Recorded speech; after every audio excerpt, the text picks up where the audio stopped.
Greetings, Cleveland. This is Hollywood Kids, the show that spotlights some of Cleveland's most talented and gifted kids. Kids who dream, kids who soar, kids who one day could make the journey from Cleveland to Hollywood. I'm your host, Cornell Calhoun III, and our guest today is Zamani Munashe. Welcome, Zamani. Thank you. I'm so happy to be here. I'm happy to have you. So, Zamani, I'm going to take you back. Okay. Because we met in 2015 at Calhoun House during the production of August Wilson's Joe Turner's Here and Gone, and directed by Terrence Spivey. And you and I had a connection. We formed a connection in that show. Right. Care to tell the audience? Yeah, our connection was actually the most unique out of all the cast members, I would say. We wouldn't really talk to each other. It would just be like, hey, what's up? And then we just go about our day. And next thing I know, I think it was our maybe second or third to last show. And then you're like, I'll make you a star. And I'm like, really? At a young age, I'm like, oh, this sounds great. And I'm like we've been rocking with each other ever since, and I'm so happy. Right. So we never talked. All we would do is dap, and then I'll talk to your mother, and the rest is history. So, tell me, who is Zamani Munashe? Who is Zamani Munashe? Zamani Munashe is still learning herself, but she is, from what I know of, driven, passionate, ambitious, and determined. Driven, passionate, and determined. So do you remember the first time you performed? Oh, yes. I would think I was about 10 years old. My first performance was at the MoCA Center. It was referred to as the Museum of Contemporary Arts. And I played with the composer and violinist, Daniel Bernard. And it was one of the most heartfelt and heartwarming experience that I've had with my violin, because it was simply coming from the heart. We did improvisation, which is where all we did was walk around and we played our instruments, and whatever vibe that I was getting from him, I would bounce back and he would bounce back off of me. So it resonated with me a lot. Are there any directors or actors that you look up to, that you've learned from? For actors, I would say Taraji P. Henson. She's always been a very big inspiration to me, and she holds a lot of confidence, and it helps me also be creative as an actor. As for director, I would have to say you. Because, thank you. I'll take those props. You know how to bring children from different backgrounds, different areas that they live in, different nationalities, and you bring them together, and we are always one, and we family, and we have something unique or something in common with each other that we've always shared. Why do you want to be an actress? Because I know when we first met, you were driven, you wanted to be a doctor. What happened? What kind of changed your mind? Or you still want to be a doctor? Do you want to do both if you can? So how does that work? So I wanted to be an orthopedic surgeon starting. I kind of ignored my gift for art, except for violin. And while the quarantine happened, which was when we were out of school, I discovered I love sharing my gifts and my creativity with other people. I want people to feel like how I feel within my creative aspect of what I do. So acting has really been something I was driven to and still am driven to do, because I feel like it's who I am at this point. Moving forward as a doctor, I'm actually looking into being a psychologist, because it will help me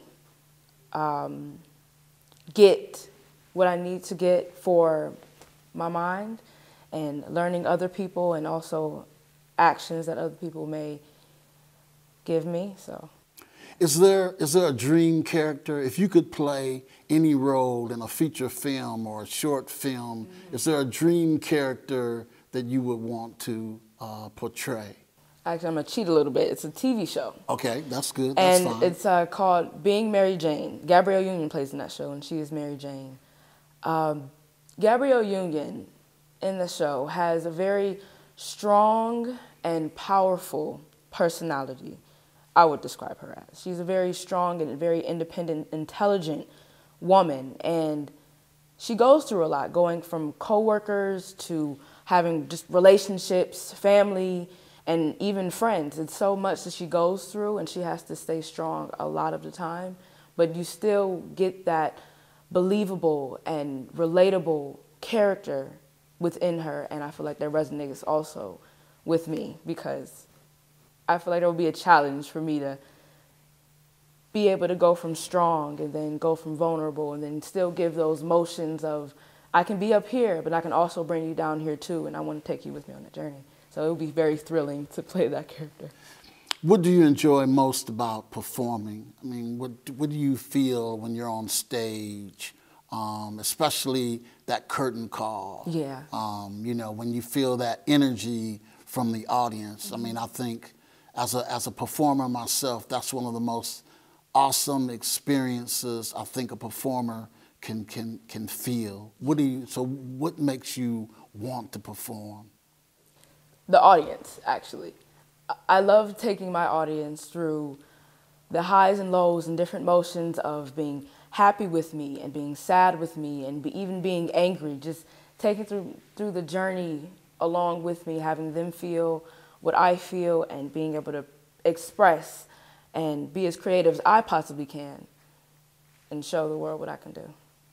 Okay, now I got a good one for you. Uh-oh. Because I would say most of our audience, they have never been on stage or in a film. Yeah. So I'm gonna ask you, what do you do just before you get out on stage or just before the cameraman shouts action? What's the thing that you do most? And I only ask you that because normally I say a prayer. Yeah. Even though I've been performing for so long, I still say that prayer before I walk on stage or before the cameraman yells action. So what do you do? I want to know what you do the moment before you take the stage and the moment you leave the stage. Okay. Before I take the stage, I'm like, this is something that I love to do, and this is my gift that I'm putting out. So I think the nerves and everything, all the anxiety goes away once I'm like, so no pressure. Just do what you love as you love to do it, and let it be.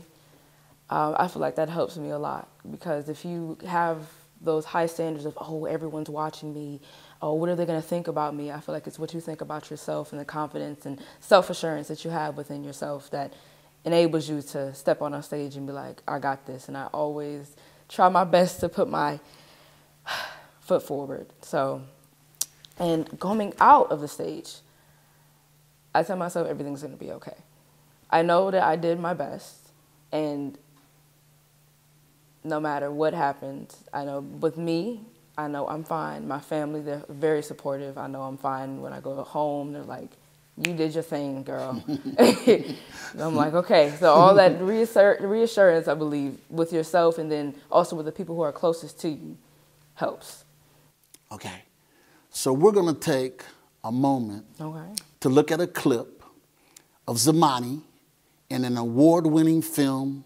So here we are. The film actually will be screened at the 46th Annual Cleveland International Film Festival this month. So let's take a look at this clip of Zamani in So Here We Are. Here we are, here we are, so here we are, here we are, here we are, so here we are, here we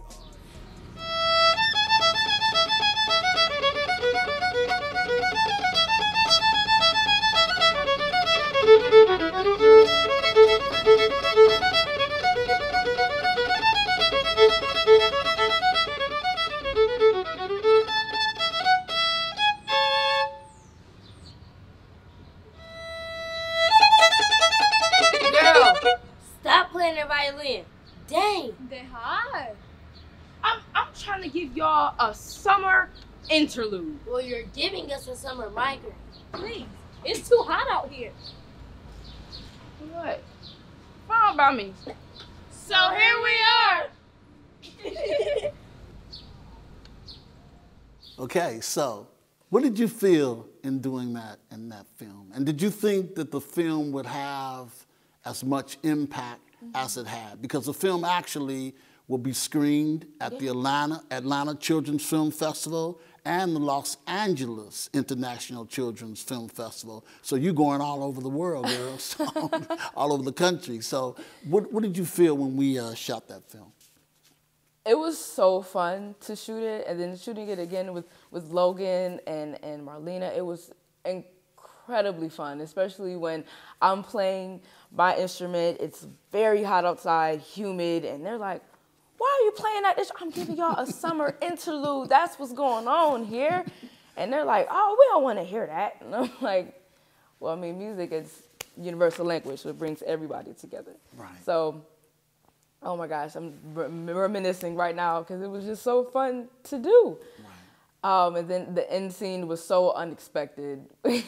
That was probably the funniest part because we were just screaming and laughing and genuinely having a good time because we are family. We are family, right. Okay, so let's switch gears a little bit. All right. And I want to talk to you about your violin. Okay. And what made you begin to play the violin? What inspired you to play the violin? Or was it just your mother saying, hey, you need to learn a musical instrument?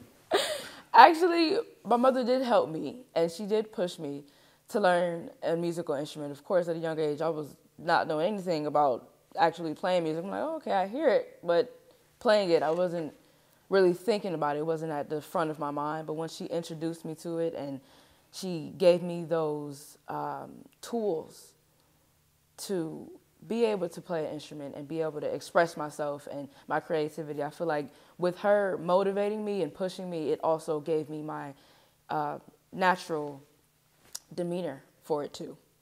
What strength do you believe you possess to make you a great musician? Loyalty and dedication. Violin is a very, very hard instrument, and sometimes it's hard to stick with it, especially for so long, because I've been playing it for like 10 years. But the way that I have stuck with it, and even through the hard times with the instrument and it popping me in my face a couple times with the strings, we have a love-hate relationship. I've always known how to go back to it and still put my all into it, and I feel like when I'm with my instrument, I'm one with it and the universe. So what's your favorite part about being a musician, and what's your least favorite part? My favorite part about being a musician would have to be, I love playing around with music. Like, I'll go in my room, I have an amplifier that my mom got me, and I have my instrument, and I'll plug it in, and I'll start playing Billie Jean, or I'll play Carol of the Bells. I have my LED lights going in the background, everything's sound, and it's great. So I think playing songs and being able to add to them, like regular everyday songs and being able to add to them, it really opens me up to different things that I can do with my instrument. It's not just, oh, you have to only do this genre of music. You can't do this one. It always opens me up, and it goes back to improvisation, and that's something that I love. Least favorite part, I don't think I'm a perfectionist. I'm a perfectionist, and I want everything to be perfect, and if it's not perfect, I will sit there for hours and hours at a time until it is 100% correct. And it does take up a lot of time in my days. And my mom, she's like, take a break, you okay? I'm like, no, I gotta do it. So I feel like that's maybe the least favorite part. Okay, and what is your favorite performance ever that you delivered? Moonwalking performance when the audience just rose as one and screamed your name. I would have to say when I played at the Cleveland International Hopkins Airport. It was during Christmas time, and I was in front of a whole bunch of people. It was a lot of people, and it was one table in particular. It had kids, and their mother was there. My mom was also sitting with them with my 12-year-old brother. And I'm playing Christmas music, like Jingle Bells, Deck the Halls, and they're singing along, but then I switch the gears and I go into Smooth Criminal. And they're like, oh, they start breakdancing. It was just so magical, and it really touched me because they were so young, like 8 to 10 years old. And for them to be like, oh my gosh, she doesn't just play classical music and Beethoven and Mozart. She's also playing Michael Jackson right now. This is crazy. So it was so fun, and it was so heartwarming to just see them open up and just be with me in that moment, because we were just in the middle, just dancing. I'm playing, and they're having a great time. It was amazing. Okay, so what was the worst performance ever? A time when you weren't necessarily satisfied with your performance. Not that you didn't do a good job, you know, because a lot of times we put something out, and if we're perfectionists, we may not necessarily enjoy it, but the audience will. So is there a moment when you thought you should have done more? Actually, yes. I was playing with my teacher and the piano. There was a pianist, I believe it was she. She was playing the piano, and we were practicing before, and when I got back on the stage to actually perform it, I messed up on this one part. I was able to keep going, but I messed up because I didn't fix it in my practice. So it was a learning experience too at the same time. What do you think you learned from that experience? From that experience, I learned when you're practicing, make sure that you nail the part that you made your mistake on. While I was practicing, I messed up on this one part, and I was like, oh no, it'll be fine. And with me I have a very good ear, so my ear was like, oh, okay, she said it's fine, so all right, we'll just do it again. So I play again, and I messed up on that exact same part that I did not correct in rehearsal because I took it for granted, and I thought that I was automatically just going to know to do what I was supposed to do. So I will always say, when you're practicing, make sure that you have it down, and once you have it down, I would say put it down and just leave it alone, because after that, your brain already has in mind what it's going to do next. Okay. Are there any musicians that inspire you? Are you inspired by any particular individuals, or you just play that violin? I'm going to say Lindsey Sterling. I play violin with her a lot, well, through YouTube, of course. She is on YouTube, and she'll play like Carol of the Bells. She'll go from Carol of the Bells to, I love this, called Round Table Rival, where she has a battle with the violin and the guitar, and they're going at it. Violin wins in the end, of course. So playing with her, like on the TV, it feels like I have an actual emotional and real connection with her. And then with that, she also dances while she plays her instrument, which I feel is just very motivating and inspiring, because I'm like, wow, people don't usually dance with their instruments. I know when I was younger, I always wanted to have my instrument, and this is probably like on a bucket list for me. I have to play my violin and then ride a horse at the same time, because I ride horses too. Yeah, right. So yeah. You do it all. Right. So I gotta get my mother's. My mother and our favorite horse is the Frisian. It's a gorgeous black horse with a huge, beautiful mane. And I have to ride the horse while I'm playing my instrument. It's on my bucket list. I got to do it. Haven't you participated in some events where you rode the Howard horse? World horse, yes. I believe I won champion for in Chagrin Valley Farms when we had competitions about twice in a row. It was jumping competitions. I didn't really get into dressage. I want to, though. That's another one on my bucket list. But yeah, it was show jumping and just making sure that we had great posture and everything was looking okay, and I was able to win. So you're just a twice. Renaissance black woman, huh? I tried. Okay, so we have a treat for the audience, because earlier Zamani stopped by the TV20 studios and she played that violin. And we're gonna take a look at it right here.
Incredible. I remember you played the Michael Jackson piece in our film, Alexandria's Debut. Remember that film we did, yes. I think, in 2017? I remember that. That was outstanding, outstanding. Thank you. So, what qualities do you think make a great musician? Having an open mind, good work ethic, and patience. Having an open mind, I would think style, different ways you can play, the environment that you're in, because sometimes you may be in a very small environment where there's a lot of people, or a very large environment where there's a lot of people. And I feel like you have to be versatile and know what you can and what you should do if you would like to be a musician. In addition to that, work ethic.